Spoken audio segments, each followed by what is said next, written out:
अस्सलाम वालेकुम दोस्तों। एक और वीडियो के साथ आपकी खिदमत में हाज़िर हूँ और आज हम बात करेंगे पाकिस्तान रिफ़ाइनरी के बारे में, जिसका सिंबल है PRL। तो दोस्तों, आज इस कंपनी को सिलेक्ट करने का मकसद ये था कि पिछले कुछ अरसे से इसमें इसकी प्राइस काफ़ी बुलिश जा रही थी और जुम्मे को जो कल जो क्लोजिंग डे था, उसमें इसका ट्रेडिंग वॉल्यूम जो था वो 83 मिलियन शेयर्स था और ऑलमोस्ट 7% इंक्रीज़ आया है इसकी प्राइस में जुम्मे को। तो बहुत सारे दोस्त शायद सोच रहे होंगे कि आखिर क्या वजह है, पाकिस्तान रिफाइनरी की कीमत में आखिर इतना इजाफा क्यों होता जा रहा है और आगे फ्यूचर में क्या ट्रेंड है, क्या हमें इसको बाय करना चाहिए या नहीं। तो इन तमाम सवालों का जवाब हम इस वीडियो में देंगे और जल्दी से शुरू करते हैं विदाउट वेस्टिंग एनी टाइम। तो सबसे पहले इस कंपनी के बारे में थोड़ा सा हम ये देख लें कि ये करती क्या है। ये जी एक रिफाइनरी है जो कि पेट्रोलियम प्रोडक्ट्स को बनाती है और बेचती है और इसका जो कॉम्प्लेक्स है वो कुरंगी क्रीक कराची में जो है वाक़ है और जो बल्क टर्मिनल है वो कायमाड़ी में है और इसकी जो मेजर होल्डिंग है वो पाकिस्तान स्टेट ऑयल के पास है। 63.5% शेयर्स PSO के पास हैं और बाकी हेस्कोल के पास 13.7% शेयर हैं और बाकी जो है शेयर्स वो दीगर शेयर होल्डर्स के पास हैं। तो अगर हम इसकी सेल्स परफॉर्मेंस का जायज़ा लें तो आप देखेंगे कि पिछले 6 सालों में 2015 में कोई एक 91 अरब यानी 91 बिलियन रुपीस की सेल्स थी और फिर 2016 में ड्रास्टिकली नीचे आई हैं और फिर एक जो है इंक्रीजिंग ट्रेंड हमें देखने में आया 2016 से 2019 तक और 2020 में फिर एक डिक्रीजिंग ट्रेंड आया। तो ये है कि अभी फ़िलहाल पिछले साल की जो सेल्स थी वो थी 90.5 बिलियन। और ये सबसे एक अहम बात है कि जो 2015 से 20 तक पिछले 6 सालों का जो कंपनी को प्रॉफिट हुआ है, ये जो फिगर्स हैं ये मिलियंस ऑफ रुपीज़ में है। तो इसमें आप देख सकते हैं कि 3 सालों में आपको नज़र आ रहा होगा कि ज़ीरो से ऊपर है ग्राफ, यानी 2016, 2017 और 2018 में। जबकि 2015 में और 2019-20 में जो ग्राफ है वो बहुत नीचे है। स्पेशली जो पिछले 2 साल थे उसमें तकरीबन कोई जो है मजमूई तौर पे 13 अरब रुपए का नुकसान हुआ है। ये आप देख सकते हैं 2019 में 5.8 अरब रुपए का नुकसान हुआ और 2020 में 7.5 अरब रुपए का नुकसान हुआ। अच्छा दोस्तों, इसमें एक मैं आपको चीज़ बताता चलूँ कि जो ये हमारा रिफाइनरी सेक्टर है, इसमें आपके जहन में ये सवाल आ रहा होगा कि आखिर इतना नुकसान क्यों हुआ। तो दोस्तों, इसकी बड़ी वजह है जो ये हमारा एक तो पाकिस्तानी करेंसी की डीवैल्यूएशन। अब ये करती क्या है, इसका बिजनेस ये है कि ये क्रूड ऑयल को जो है वो ख़रीदते हैं और उसको चेंज करते हैं डीजल में, पेट्रोल में और फिर उसको बेचते हैं। अब इस सारे प्रोसीजर में एक कुछ टाइम लग जाता है। अब अगर आपने महंगा ख़रीदा हो और अचानक ऑयल की प्राइस कम हो जाए या आपने डॉलर्स में ख़रीदा हो और पाकिस्तान का रुपया गिर जाए, तो अल्टीमेटली जो है आपको हैवी लॉसेस सफ़र करने पड़ते हैं और ये बुनियादी वजह है। इन 2 सालों में ये जो लॉस हुआ है, आपको पता है कि एक तो तेल की कीमतों में बहुत ज़्यादा वॉलेटिलिटी थी पिछले 2 सालों में और दूसरा हमारा पाकिस्तान का जो रुपया था वो बहुत ज़्यादा डी वैल्यू हुआ है। तो उसमें इनको जो है बहुत ज़्यादा लॉसेस हुए हैं इस कंपनी को। और आप देख सकते हैं कि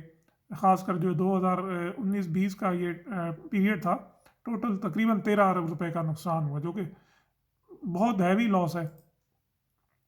और इसी तरह अगर हम कैश फ्लोज को देखें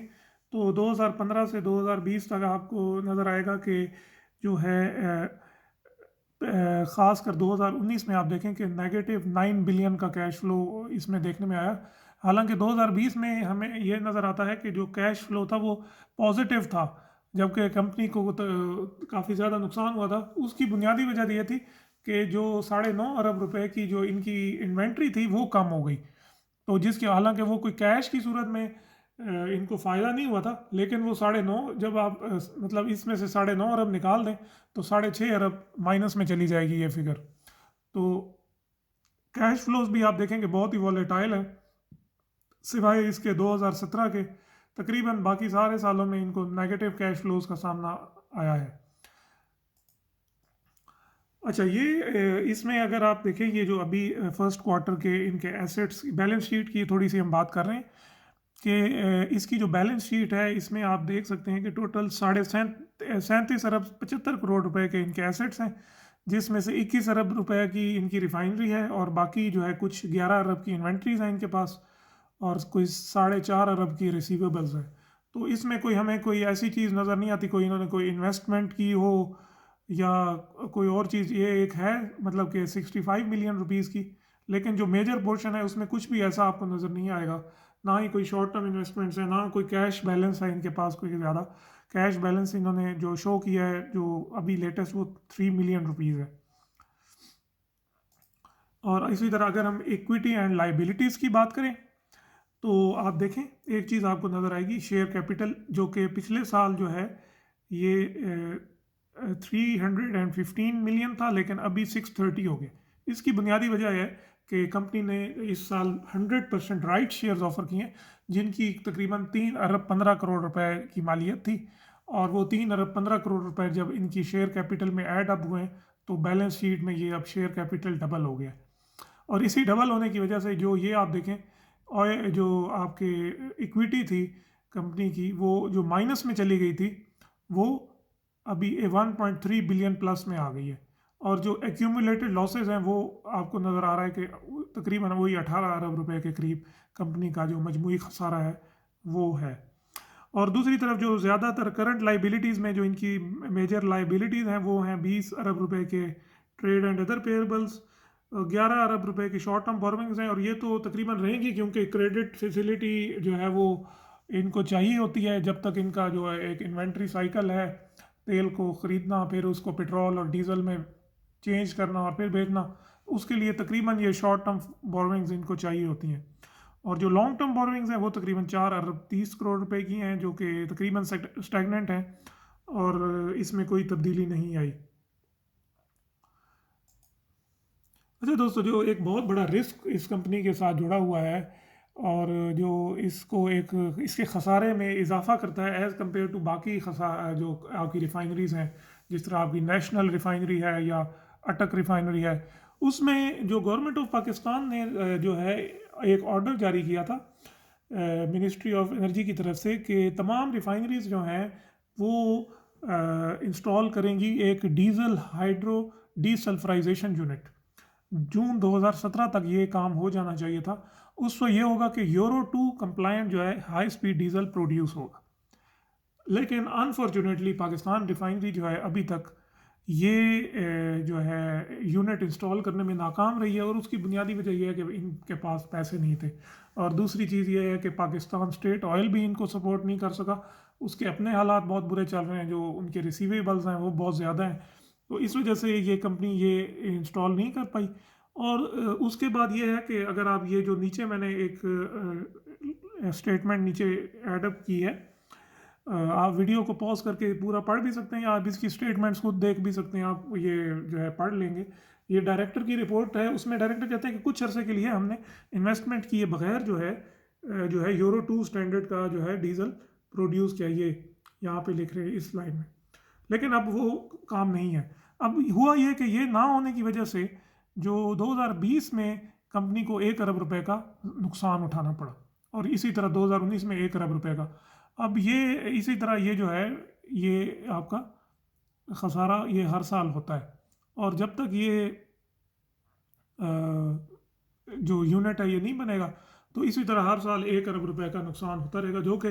पाकिस्तान रिफाइनरी के मार्जिनस के लिए बहुत बड़ा धचका है। और ये एक ऐसा रिस्क है, ये मैं आप लोगों से इसलिए शेयर कर रहा हूँ कि आप लोगों को पता हो कि बाकी रिफाइनरीज़ में और पाकिस्तान रिफाइनरी में ये एक बहुत बड़ा डिफरेंस है कि जो है ये इनके पास ये यूनिट नहीं है जिसकी वजह से इनको मजमूई खसारा होता है, बाकी रिफाइनरी से ये डिसएडवांटेज पे हैं।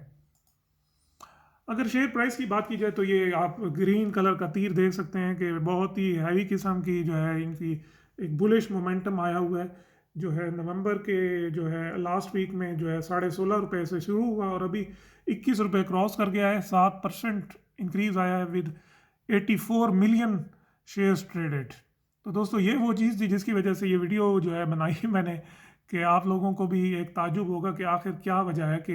ये ओवरऑल रिफाइनरी सेक्टर में बहुत ज़्यादा बुलिश मोमेंटम है। नेशनल रिफाइनरी जो है वो 100% जो है पिछले 1 महीने में 100% उसकी प्राइस में इज़ाफ़ा हो चुका है और अटक रिफाइनरी भी इसी तरह आप जा रही है और पीआरएल और ये रिफाइनरी सेक्टर हमारा ओवरऑल इसलिए आप जा रहा है कि तेल की कीमतों में इज़ाफ़ा हो रहा है और हमारे जो इनसाइडर्स या एक जो हमारे बड़े हैवी वो इन्वेस्टर्स हैं वो एक्सपेक्ट कर रहे हैं कि क्योंकि इन्होंने जो है सस्ती प्राइस पे तेल ख़रीदा हुआ है तो जब ये तेल की कीमतें इंटरनेशनल मार्केट में बढ़ रही हैं तो उनसे इन रिफाइनरीज़ को इस क्वार्टर में बहुत ज़्यादा प्रॉफिट होगा और ये वो एजम्पशन है जिसकी बुनियाद पे ये इतनी हैवी जो है इन्वेस्टमेंट हो रही है, इतनी हैवी किस्म की बाइंग हो रही है रिफाइनरी सेक्टर में। अब ये तो देखेंगे जब आने वाली जो हमें अभी जनवरी में स्टेटमेंट्स इनकी मिलेंगी कि कितना फ़ायदा हुआ, लेकिन आप देख सकते हैं कि तेल की कीमतें तकरीबन $45 को टच कर रही हैं, तो हो सकता है इनको 3-4 डॉलर का एक एक्सचेंज गेन हो और यही वो रीज़न है जिसकी वजह से आपका ये रिफाइनरी सेक्टर जो है वो इतना बुलिश है और इसी बुलिश ट्रेंड को देखते हुए शॉर्ट टर्म जो टारगेट है मेरा, मैं आपको ये बता सकता हूँ कि शॉर्ट टर्म टारगेट आप 22.5 रुपीज़ का एक्सपेक्ट कर सकते हैं 2-3 दिन के अंदर, अगर मार्केट की सूरत हाल बेहतर रही और कोई ऐसा नेगेटिव ट्रेंड ना आया तो PRL ₹22.5 टच कर सकते हैं जो कि तकरीबन 7 to 8% है और इसको अगर कोई दोस्त इसमें ट्रेड करना चाहे तो स्ट्रिक्ट स्टॉप लॉस लगाए अपनी सेफ्टी को देखते हुए, क्योंकि ऑलरेडी जो है प्राइस अपने हैवी मोमेंटम के साथ ऊपर गई है। तो बाज़ औक़ात ऐसा होता है कि ये मोमेंटम जब टूटता है तो शेयर प्राइस बहुत एब्रप्टली नीचे आ जाती है, तो इस रिस्क को मद्देनज़र रखते हुए आप ये ट्रेडिंग कर सकते हैं, जबकि लॉन्ग टर्म के लिए जो इसके इनहेरेंट पाकिस्तान रिफाइनरी के साथ जुड़े हुए रिस्क हैं, मैं आप लोगों को रिकमेंड नहीं करूँगा कि आप इसमें लॉन्ग पोजीशन लें या कोई लंबे अरसे के लिए इसको होल्ड करने के लिए आप रखें। ये कोई ऐसा शेयर नहीं है जिसको आपको लंबा होल्ड करना चाहिए और इसमें जो की रिस्क्स हैं, एक तो सबसे ज़्यादा तेल की कीमतों में जो उतार चढ़ाव आता है वो एक बहुत बड़ा रिस्क है, वॉलेटिलिटी जो है, अनसर्टेनिटी है ऑयल की प्राइसेस में। दूसरा जो है इनको अक्सर इन्वेंट्री लॉसेस हो जाते हैं, ये इनका प्रोडक्ट इन्होंने ख़रीद के रखा होता है वो टाइमली फ़रोख्त नहीं हो पाता और अगर उसमें प्राइस चेंज हो जाए तो इनको अल्टीमेटली लॉस उठाना पड़ता है। और ये जो मैं बात ऑलरेडी कर चुका हूँ DHDS यूनिट की कि इनके पास ये नहीं है और ये इनके लिए एक बहुत बड़ा जो है धचका है या एक हर साल 1 अरब रुपए का नुकसान हो रहा है। तो दोस्तों ये सारी स्टोरी है पाकिस्तान रिफाइनरी की और अगर आपके पास कोई और अपडेट हो पाकिस्तान रिफाइनरी के बारे में तो आप ज़रूर नीचे कमेंट्स में शेयर करें। अगर आपका कोई और क्वेश्चन हो इस कंपनी के बारे में तो आप मुझसे कमेंट्स में पूछ सकते हैं, अगर फर्दर डिटेल्स इसकी मैं आपको प्रोवाइड कर सकता हूँ और अगर वीडियो अच्छी लगी हो तो लाइक करें। बहुत बहुत शुक्रिया। अल्लाह हाफ़िज़।